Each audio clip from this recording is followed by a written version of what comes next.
Hey, what's going on everyone? Greg here, and there is a new iPad Pro, but without an actual event to show it off. And with some unusual and unique details, there are some things you need to know before you buy this iPad Pro. So before we go over all the changes to this iPad Pro, let me tell you what stayed the same. Overall, at first glance, you can probably tell that the overall design of this iPad Pro is pretty much the same. So it still comes in either an 11 or 12.9 inch Liquid Retina LCD display with things like a P3 wide color gamut, a True Tone display, and 600 nits of brightness. That is the same as the 2018 iPad Pro. Other things like bezels and weight are also the same, and Apple is still advertising the same 10 hours of battery life like they have since the beginning of the first iPad. The only real notable design difference is the new squared camera bump on the back of the device.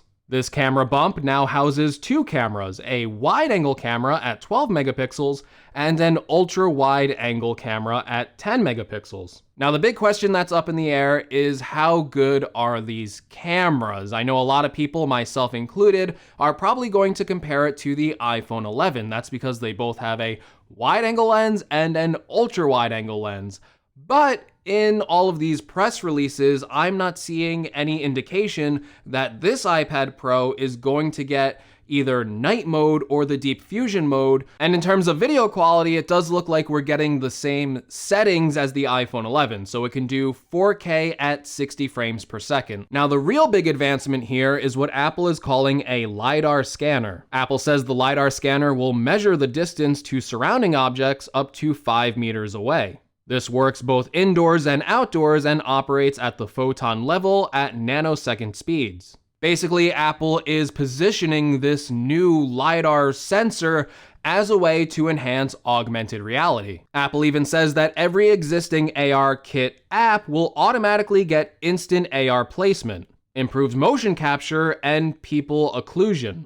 As I said in my previous video, this is a lot of marketing or technical speak at this point, but basically all they are saying is that this new iPad Pro should have enhanced augmented reality capabilities. Whether that's important to you or to anyone, frankly, again, that is an open question. I'm gonna have to get my hands on this iPad Pro and truly test out the augmented reality capabilities and even see if they're worth using for the average consumer or if it's just going to be a gimmick. Okay, now most people will look at the outside of this iPad Pro, see a very similar design, and then that brand new camera system and think, okay, that's it, that's all the upgrades. Well, it's not that simple. There's actually some internal upgrades to these iPad Pros as well. That mainly comes in the form of an A12Z chip. That's right, you heard me, A12Z, not A12X, or not the A13X that we were predicting, and A12Z. What does that mean?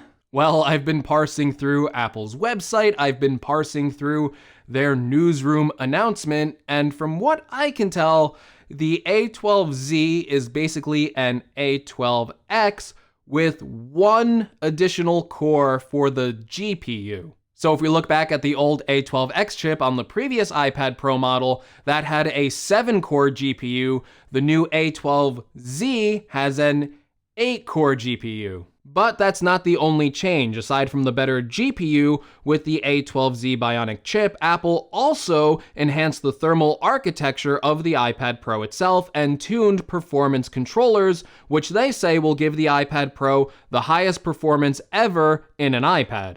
Again, I have to get my hands on that to really test that claim, but the best comparison I can give right now is with the 16-inch MacBook Pro, Apple implemented a better thermal design, and even though it had the same CPU as the old 15-inch model, it actually performed better because it was more efficient at cooling those processors under an intensive load. So basically, it sounds like the A12Z has the same CPU, but a little bit better on the GPU, but because it is a better thermal design, we should see overall better performance. Now, even though probably a lot of people watching this are disappointed with the lack of CPU upgrades, There is some silver lining here, and that is that this iPad Pro now comes with 6 gigabytes of RAM as standard. The old iPad Pro came with 4 gigabytes, unless you got the 1 terabyte version, and that came with 6 gigabytes, strangely enough. This new iPad Pro also gets the new U1 chip, which we saw in the iPhone 11 and iPhone 11 Pro,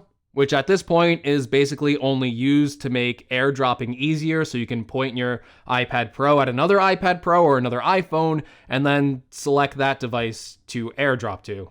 Another hidden change is that this 2020 iPad Pro will include Wi-Fi 6. Now there is one more internal upgrade, and that comes in the form of these new 5-array microphones. Apple says that the iPad Pro now features 5 studio quality microphones for capturing super clean audio and the quietest details. If you go back and watch my review of the 16-inch MacBook Pro, that also included what Apple was calling studio quality microphones. I was really impressed with the built-in microphone on the 16-inch MacBook Pro. So if this iPad Pro gets anywhere close to the 16-inch MacBook Pro microphones, that is going to be a significant upgrade, and that might actually sound like a more useful feature than you think if you haven't had any experience with these new microphones. So maybe all of a sudden, if you bring your iPad Pro with you, if you're in a pinch in a remote situation, you could use this to record something like a podcast or an interview.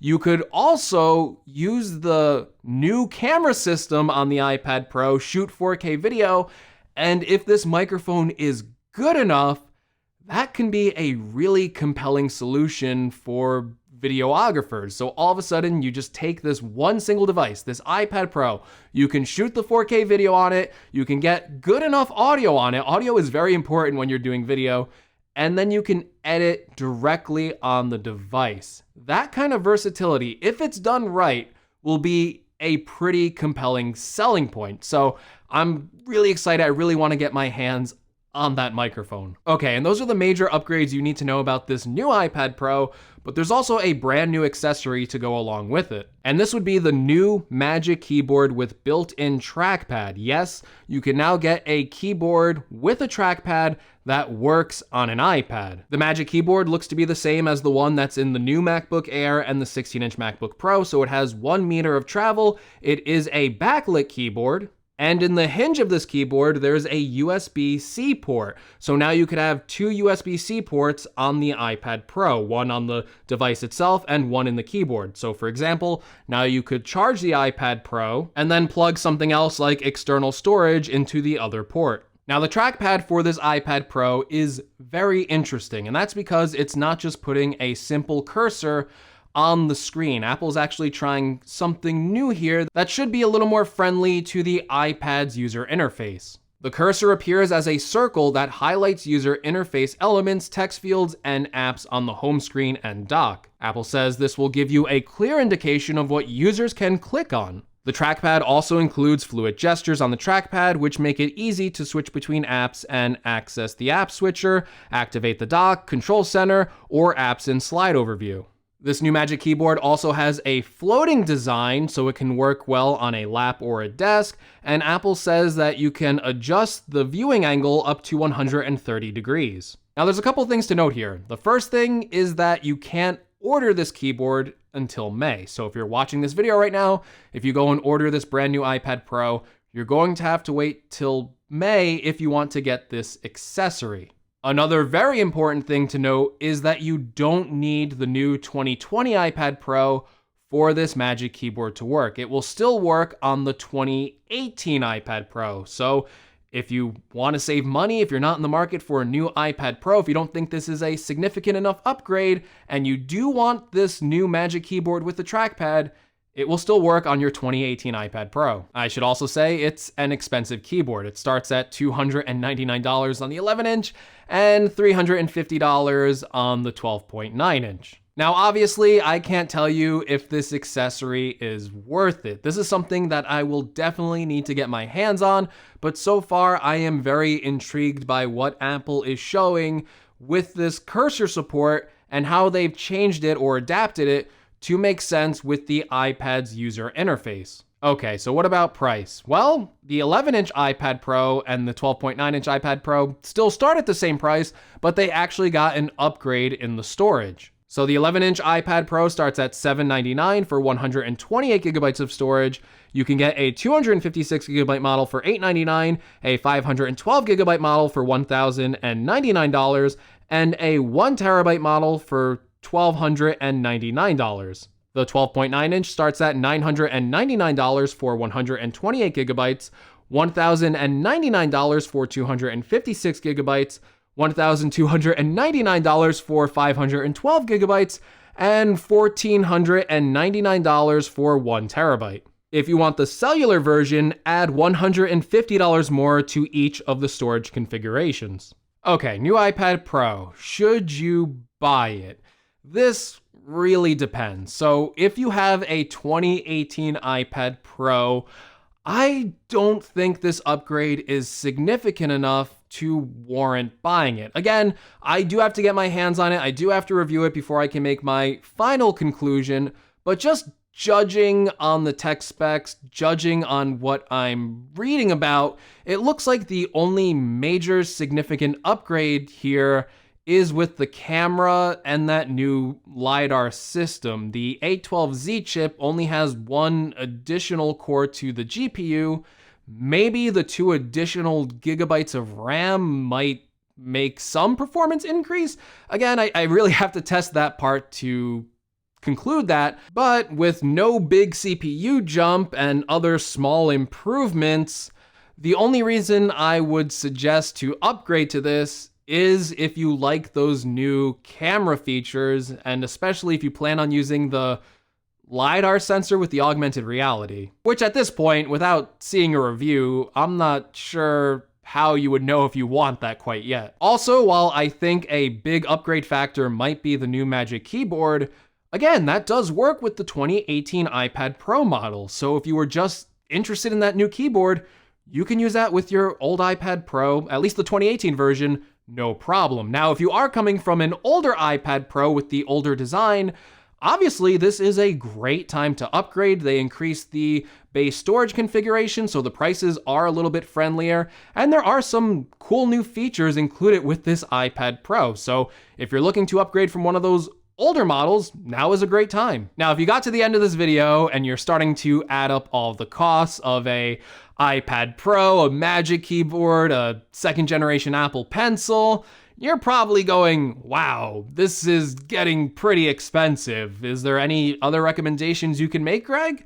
Yeah, actually there are, because the iPad lineup has a lot of options now. So if you're looking at this iPad Pro and you think it's still too expensive, look at the rest of the lineup. The iPad Air comes with an A12 chip. In terms of CPU performance, maybe not necessarily GPU performance, it's going to be very similar even to this new iPad Pro. If the iPad Air is still too expensive for you at $500, you could go for the $329 regular old iPad. That comes with an older A10 chip, but I still found the performance for most daily tasks, especially light tasks that you would probably be doing on an iPad, to be more than sufficient enough. And there's also the iPad mini, which is in a completely different class. That's only if you want a small tablet. I would also highly suggest that you check out a refurbished model of the 2018 iPad Pro if you're looking to save money. On Apple's website, you can currently get the 11-inch for just $549. That's a really good price. So again, if you have an old 2016 or 2017 iPad Pro,